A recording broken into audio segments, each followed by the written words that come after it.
শুভ দুপুর বন্ধুরা। আজকে আমি একটা স্পেশাল জিনিস, স্পেশাল বলতে কি, এটা আগেকার দিনে মা ঠাকুমারা খুব করতেন বাড়িতে। আমার এই বাড়ির মাও খুব করতেন, তাই আজকে আমি তোমাদেরকে দেখাচ্ছি। আমরা তো বাটি পোস্ত তো খাই, সবসময় খাই বাটি পোস্ত। বন্ধুরা, এটা কিন্তু তিল। এই দেখো, আমি তিলটা বেটেছি। কড়াইয়ে কিন্তু আমি দেখো অনেকটা তেল দিয়ে দিয়েছি। এটা তেলটা যে গরম করতে হবে তার কোনো ব্যাপার নেই। এটা কিন্তু সাদা তিল। এই দেখো বন্ধুরা, আমি পুরো সাদা তিলটা দিয়ে দিলাম এটার মধ্যে, তেলের মধ্যে। আমি কিন্তু কড়াইয়ে দিয়ে বাটিতে করছি, বাটি যেহেতু বাটি তিল, আমরা বাটি পোস্ত খেয়েছি, তাই আমি কিন্তু কড়াই করিনি বন্ধুরা। আমি তেল দিয়েছি, তেল দিয়ে আমি নুনটা একটু দিয়ে দিলাম। তোমরা যে যেমন নুন খাবে সেই মতো করে তোমরা নুন দেবে। নুনটা দিলাম, দিয়ে আমি কিন্তু বন্ধুরা এই সাদা তিলের সাথে কিন্তু লঙ্কাটাও বেটেছি, কাঁচা লঙ্কাটা কেটে নিয়েছি। এই দেখো বন্ধুরা, এবার এটা খুব ভালো করে টানাবো। এই দেখো বন্ধুরা, এই দেখো তেলটা, আমি তেলটা একটু এখানে তেলটা একটু পরিমাণ মতো লাগে এখানে।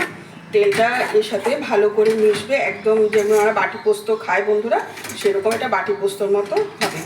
হ্যাঁ, আর এই দেখো বন্ধুরা, তোমাদের দেখায় এই তিল কিন্তু আমি আগে থেকে ভেজে রাখি বন্ধুরা। এই দেখো, তোমরা বুঝতে পারছো কিনা আমি জানি না।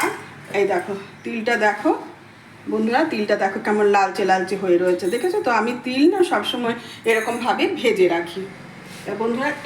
এটা তোমাদেরকে দেখাবো বলে, এবার তুমি যখন করবে তখন ফুল স্টিমে দিয়ে দেবে। দিয়ে বেশ শুকনো শুকনো হয়ে যাবে। দিয়ে যেরকম ঝাল খাওয়া, যদি তুমি মনে করো যে কাঁচা লঙ্কা দেবে, তোমরা কাঁচা লঙ্কা দিতে পারো। আমি যেহেতু লঙ্কা এখানে বেটেছি, আর কাঁচা লঙ্কাটা দেবো না। এরপরে বন্ধুরা এটা হয়ে গেলে, একদম শুকনো শুকনো হয়ে গেলে, আমি নামিয়ে আর একটু কাঁচা তেল দেবো, দিয়ে তারপরে ভাতের সাথে খাওয়ার জন্য পুরো রেডি হয়ে যাবে বন্ধুরা। এই দেখো বন্ধুরা, এই দেখো টেনে আসছে বন্ধুরা, দেখো জলটা একটু শুকনো শুকনো করে বাটবে বন্ধুরা। তিলটা একটু শুকনো শুকনো করে বাটবে, তাহলে বেশি সময় লাগবে না। বেশি জল জল করে বাটলে একটু সময়টা বেশি লাগবে। এই দেখো বন্ধুরা, টেনে টেনে আসছে। আর একটু শুকলে আমি একটু তেল দেবো, তেল দিয়ে তারপরে নামিয়ে নেব। বন্ধুরা, তোমাদের কেমন লাগলো তোমরা জানিও বন্ধুরা। তোমরা করে খেও, এইভাবে ভীষণ ভালো লাগবে। আর তিল তো শরীরের জন্য খুব ভালো খাওয়াটা, তাই সেই জন্য আমাদের বাড়িতে তিলটা খুব চলে। আমি পোস্তটা যখন করি তখন আলাদা বাটি পোস্ত করি, তিলটা যখন করি সঙ্গে আমি কিচ্ছু মেশাই না বন্ধুরা, শুধু একটু কাঁচা লঙ্কাটা দিয়ে তিলটা বেটে নিই। ঠিক আছে বন্ধুরা, আজ আসি, কালকে আবার দেখা হবে। সবাই ভালো থেকো।